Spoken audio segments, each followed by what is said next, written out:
And we're live. Let's see, what can we talk about now? We've got the Nike Hijab. Do you want to talk about that? Nike has made a hijab, and I saw a picture today. It said it's got a woman wearing the hijab, and it's got the little Nike swoosh on it, and it says Nike, just do it. And then at the bottom, it's like an asterisk, and it says if your husband gives you permission. Yeah. This is an actual Nike product? No. That's the asterisk was added by like Reddit. But the woman wearing the hijab and the just do it, that's like Nike's fucking, that's Nike shit. And what do you think about this? I don't like it. I feel like the hijab is some sort of a backwards sort of like shackle that is placed upon women. You might call it. Absolutely. It would be no different than like, I don't know, like I guess I can't say that. It'd be no different than any of the other things that might be used to. I don't even understand what you're comparing it to. I'm not it's good that you don't. I don't want to go there. I don't like it though. I don't like it because I think the hijab is wrong. I just don't like it because it seems like the only time, like the argument you always hear from people is like, oh, they like it. They don't mind. Like it's part of their culture and they enjoy it. And it's like, yeah, it would be part of their culture. And then they'll compare it to be like, women in the United States are, objectified even worse. People in the Muslim women in those countries think that women here have it bad because they're paraded around with no clothes, walking around like sluts or whores, whatever word they'd use. And it's like, well, that's not a fair comparison because women in the U.S. can be like, I'm going to wear a pantsuit today. I'm going to wear a bikini to the beach. I'm going to do this. I'm going to do that. They can do whatever they want. There's a distinct difference from that. And it would be akin to in the United States being like people going around being like, oh, your skirt is too long. We're going to cut that off of you. We're going to make it so you're more revealing. Like, it's just like most of the people who are wearing these aren't doing it of their own volition. They're doing it because social ramifications would be enormous. And it's just something they're not allowed to do. They are oppressed. Like, it's not something that you should be encouraging. I don't think trying to make it like fashionable where some woman wearing a hijab now, it's got a Nike brand on it. What do we now think? Oh, she's fashionable. She's got a taste for fashion. Like, no, like she probably still wouldn't wear that unless she had a husband or some man or social structure in her life that was forcing her to. So it's just gotten a bad taste in my mouth. I'm kind of with so there's a part of me that gets where people are coming from when they defend like the Islam or whatever. It's like, look, I'm just trying not to put rules on you. If that's what you want to be, then you be that. But at some point, it's like, no. You can't just be that and accept it as okay, right? And I use this example all the time. In South Africa, when there was apartheid, no one said, yeah, you just be you, I'm not judging, etc. Not for 1 second would they put up with black people and white people not being treated equally. But you go to the Middle East and men and women are not treated equally. And it's like, well, it's cultural, that's the way they like it. Who am I to meddle in what you should be doing? Like, look, women can't fucking drive cars.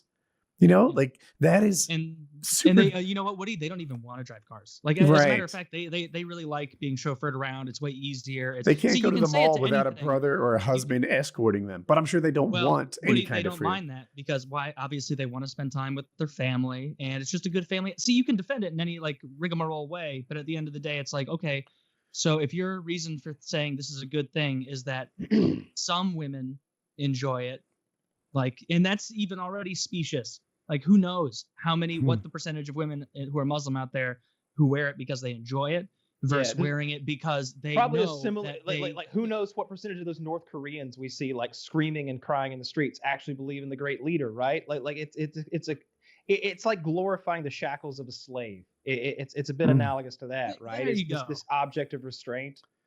There were probably a very small percentage of slaves who liked their situation, who said, you know what? Life is so simple for me here. I just work on the field. I never have to worry about food, clothing, etc. Right? And then assigning that probably not. Yeah. 0.5% and say, you know what? Some people like it. These other ones, I'm sure they're fine too.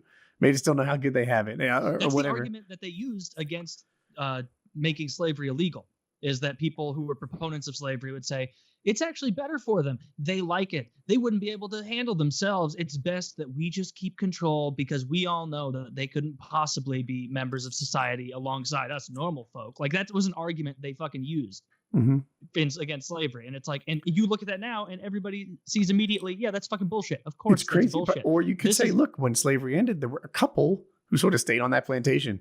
said, I don't really know what to do next. Suddenly I'm homeless and hungry. And can we just keep this deal going until I get on my feet? You know, like they didn't all just immediately run away and start businesses, you know? So,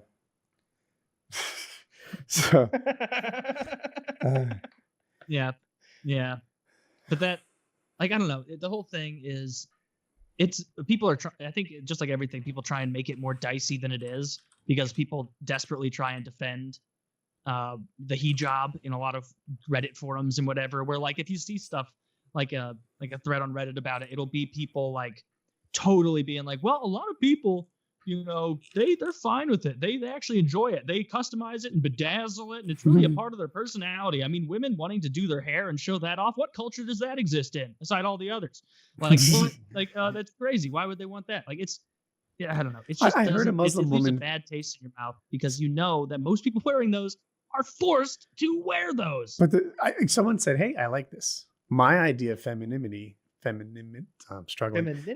Femininity is not wearing a bikini. You know, my idea of femininity is something different. I'm struggling." And and it was like, all right, I get that.